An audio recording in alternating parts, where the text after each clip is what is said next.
Hello everybody, Gisele Grenier here. So this is the sixth pumpkin that we're working on, and I started the painting process already to save more time. So this one is a round, it's a relatively smooth pumpkin, it's round. Same prep as before, and I used the gesso. This one here though, the gesso didn't want to stick to this, so I let this dry for a bit longer to see. But I don't know if this pumpkin's got something extra on it, but even with the sanding, it just didn't want to stick. So we'll have to see. So using the Deco Americana white gesso for the prep, and for the paint I'm going to be using the titanium white, phthalo green blue, and phthalo blue to create my teal. You can use any color you want because this is for the Teal Pumpkin Project. We're going to be doing a stencil, so I'm using the Deco Media Fluid Acrylics Carbon Black for that. To the paint though, I'm going to be adding some Americana Pearlizing Medium to give that bit of a shimmer. And while the paint is wet, I'm going to sprinkle on some Glamour Dust. And I'm going to be painting the stem with the Dazzling Metallics Shimmering Silver, because this is going to be a princess pumpkin. And I've got a whole bunch of pearls and stones we're going to be putting on that. And I know which little girl in the community I live in, I know which one little girl is going to try to steal this pumpkin. So I've got the paint on the palette here, and let's just get that mixed up. And I'm going to be going for a much lighter teal for this one. So really, teal is just a blue-green, and if you add too much green, it becomes turquoise. So you don't need to add a lot. But if you add too much white, it becomes a powder blue. This is where you get that green in there. There we go. That's a pretty good color. You can even use cerulean blue. That's pretty close. I didn't want my pumpkins to be too dark, because then the embellishments won't show up.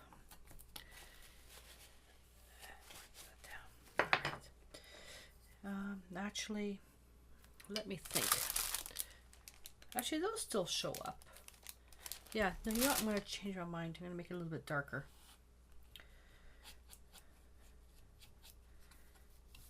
This is really cold. All right.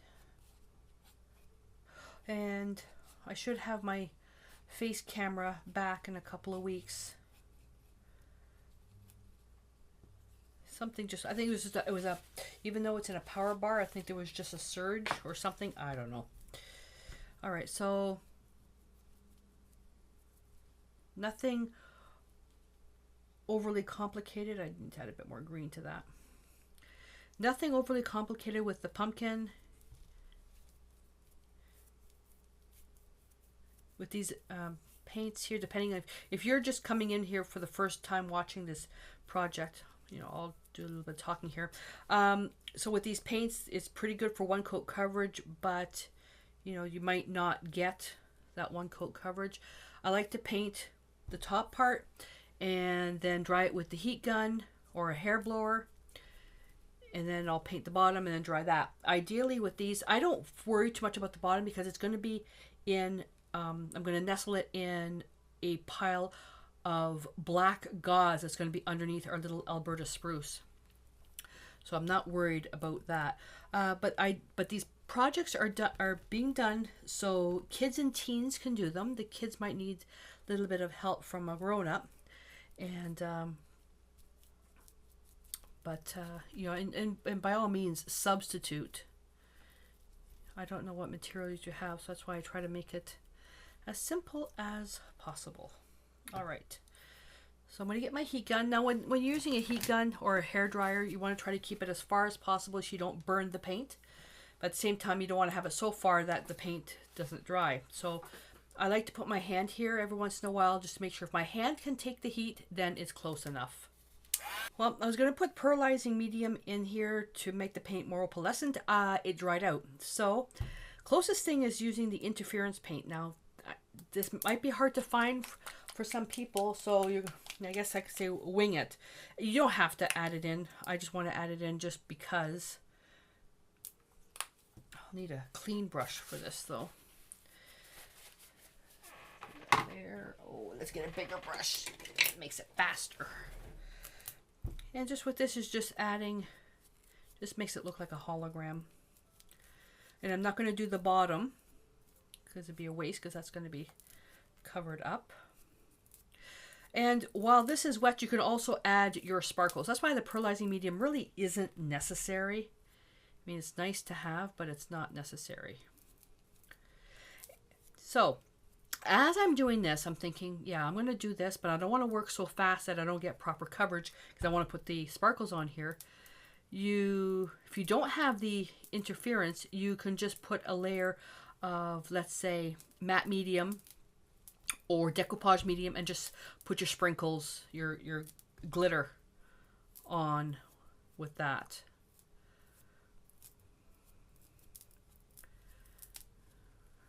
Let's put a little bit more. I want to get a good amount at the top. Oh, Mia's doing her barky barky.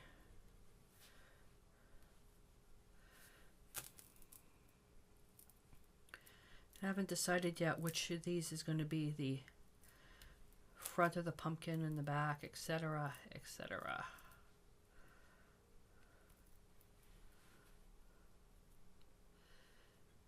This dries relatively translucent, but I want to put a good amount up here.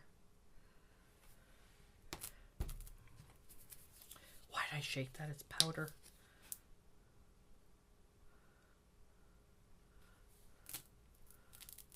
Just more on the top. And whatever you do, don't breathe this in. And don't use a hair blower. At this point, I won't use a hair blower. See, just at the top. Now, where's going to be the front? Oh, that's pretty good there. So wherever the front is, I'll put a little bit more of this on the side. There we go. Done. This looks pretty good. All right.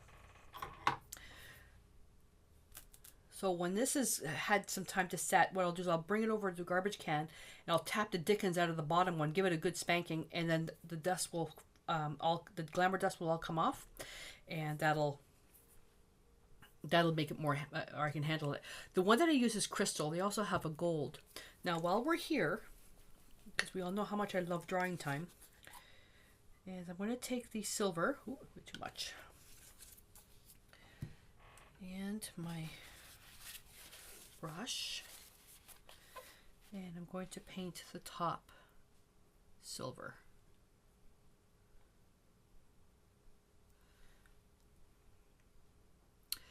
The last pumpkin, I'm not sure if I'm going to be able to do it with the idea. The stencil is, the pumpkin's really round. No, I can't see. The pumpkin is really round. I'm not quite sure if I'm going to be able to put the stencil on it. If not, I'll come up with something else. You'll see what I'm going to go through with this one, because this one here, the stencil, well, stencils are supposed to be put on flat stuff. Like DecoArt has some adhesive stencils, which are perfect for this, not in the design that I want. I could freestyle it though. I've already proven that that's easy enough to do. All right, so now let's have that dry for, I'm going to let this dry for a good 45 minutes. Then we come back, we'll start decorating it. Okay, let's see what's going to happen. So this is the stencil I'm going to be using. It's called Baroque. It's an Andy Skinner stencil made by DecoArt. I'm going to use this design right here. So you can see that's, where is it dark? There we go. That's what she's going to look like. So I found the flattest part as I could on the pumpkin. So you can see it doesn't hold flat. So I'm going to start off up here. Then I'm going to go here, then here, then here. So we'll have to see. Worst case scenario, it doesn't work, then I'll just paint it from scratch. And I'm using, this is the DecoArt Media Fluid Acrylics. This is carbon black. Now the camera's probably going to start shaking because it's attached to my table. But kids, you can also just draw this and paint it freehand, which I may end up having to do. Okay, now let's bend it over the other side. Worst case scenario, this is what I'm showing.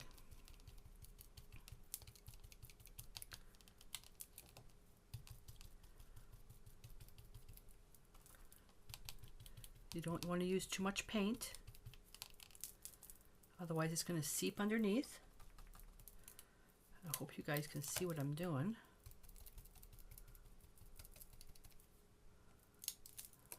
I'm trying to be as fast as I can so the stencil doesn't stick. And I have it facing up high enough. The design is up higher because when it goes onto the see if I can explain this properly.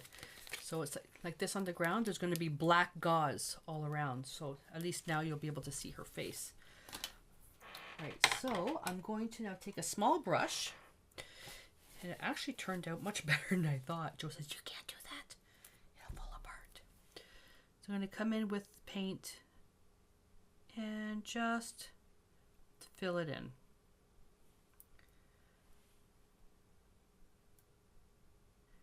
You can use anything you want. You don't even have to paint a face if you don't want to. This is a Princess Pumpkin. It's going to be about embellishments as well. The reason why I like stenciling is just something different.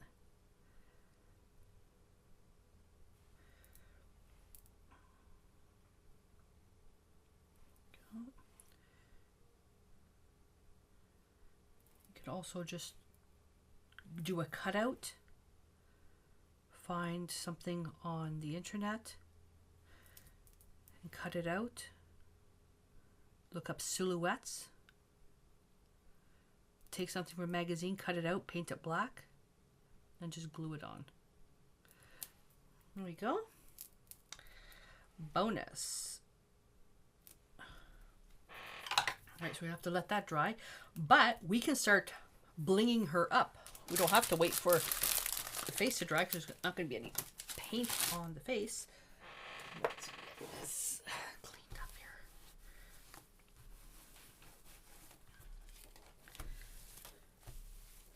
You can even use a stamp if you want. Easy peasy. All right. Let me see. So I have, and I'm going to use liquid glass as my glue. I've got these really pretty little pearls. I'm going to use the blue ones. I don't know if they'll stick. No, not even close. So I'm going to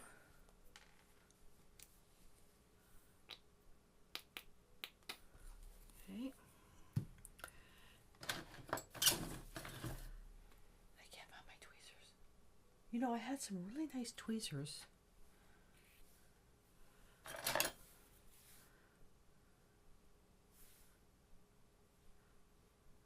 But not everybody has tweezers. This is going to be tedious. So I'm just going to go ahead and put this on here.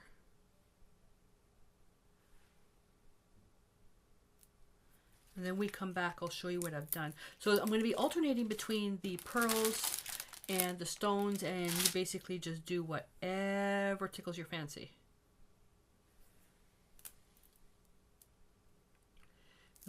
Well, it's about 3 hours later. You'll never guess who came to the door. Somebody asking why I've got blue pumpkins outside. So she helped me. So she went, what's that? Bedazzled. Well, no, she didn't bedazzle it, but this is what I think. Bedazzled. Oh my God, look at all this. Look at all this. So she helped me, and that's what she did. I just did a few of the pearls, but she said, no, you have to do everything. She did make sure, though, that I was going to be giving out candy, and that I have a special bag for her. Every year I make up special bags. There's 6 kids in the community. I make big bags for them with all the really good chocolate, because I don't want my house egged. So yeah, she said, you're still gonna give me good candy, right? I said, yeah. But there we go. So there's the Princess Pumpkin. I hope that you enjoyed it. You know that this really isn't my style, right? What I did do is I put a little bit of liquid glass on top of the paint, on the black paint, just to give a little bit of that extra shine. And that's it. So I only have one more pumpkin to make. That one's going to be a challenge. We'll see how that one goes. And then I'll be able to put them all together underneath my little Alberta spruce. Right now they're all outside on the fence drying up. And we'll see what it looks like. So I invite you to join into the community to post pictures of what you've made for the Halloween season if you are participating. And you know, share pictures, whatever you've done, even decorations and that. Just I love getting into this, and love to see what you've done. All right, so off to do my last pumpkin, and until I see you in that video, stay inspired.